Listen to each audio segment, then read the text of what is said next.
Let's take a look at viewport navigation using these buttons in the bottom right corner. First, we'll make sure that our view is active by right-clicking it. Now let's start with the Zoom tool. Dragging in the viewport zooms in and out of the view and that view alone. You may notice that the position of the Zoom tool inside the viewport is irrelevant, as the zoom in and out is always based on the center of the viewport. This is not very practical. It would be so much better if we zoomed in relation to the position of the cursor in the view. You can make this possible by going to the Customize menu and in Preferences under the Viewports tab, turn on these two options for zooming about the mouse point in both isometric and perspective views.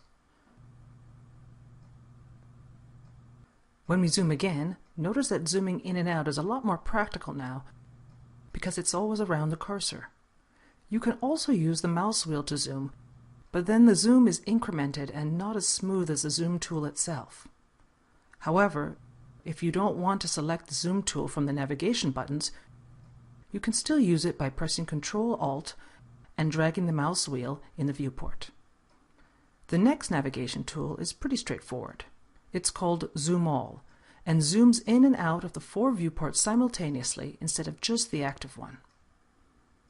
Next is Zoom Extents, which frames all the geometry in the scene to the extent of the viewport. So whether you're zoomed in or far out, clicking that icon will frame the scene in the viewport.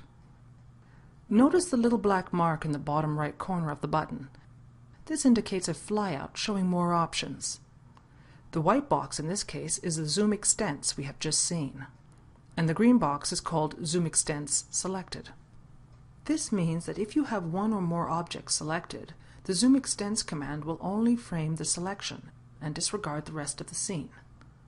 The next button is Zoom Extents All, which works like Zoom Extents but on all 4 viewports simultaneously. You can also press Z to frame objects in the viewport.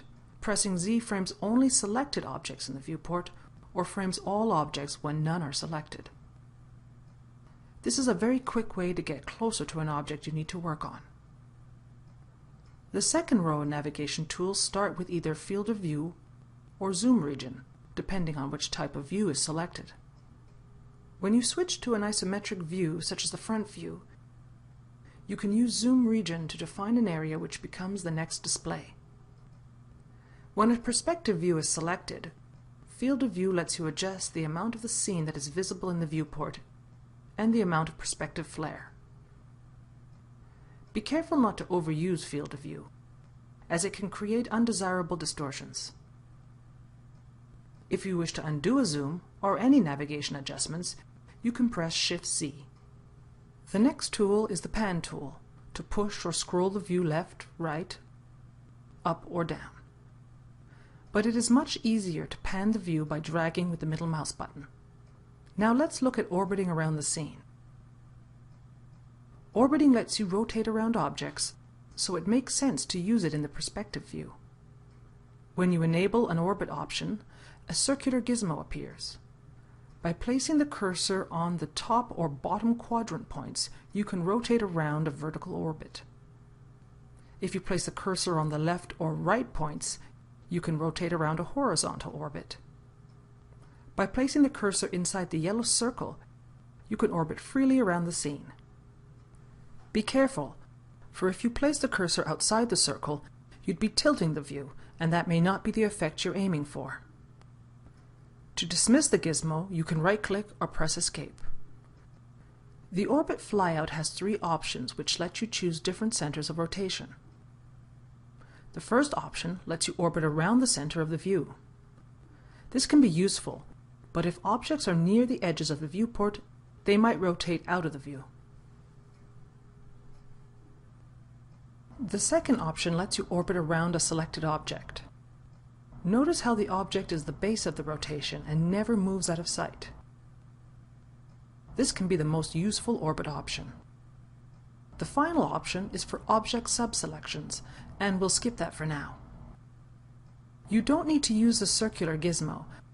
The quickest way to orbit is to use the keyboard shortcut. Begin by selecting the orbit option you prefer. Then right-click in the viewport to dismiss the gizmo. You only need to do this once. Now press Alt and drag with the middle mouse button in the viewport. This shortcut picks up the orbit option you selected, even though the gizmo is not active. Finally, you can use the Minimize/Maximize toggle to take any active viewport and maximize it to fill the screen. Another click and you're back in the regular layout. You can also maximize and minimize the viewport by pressing Alt-W.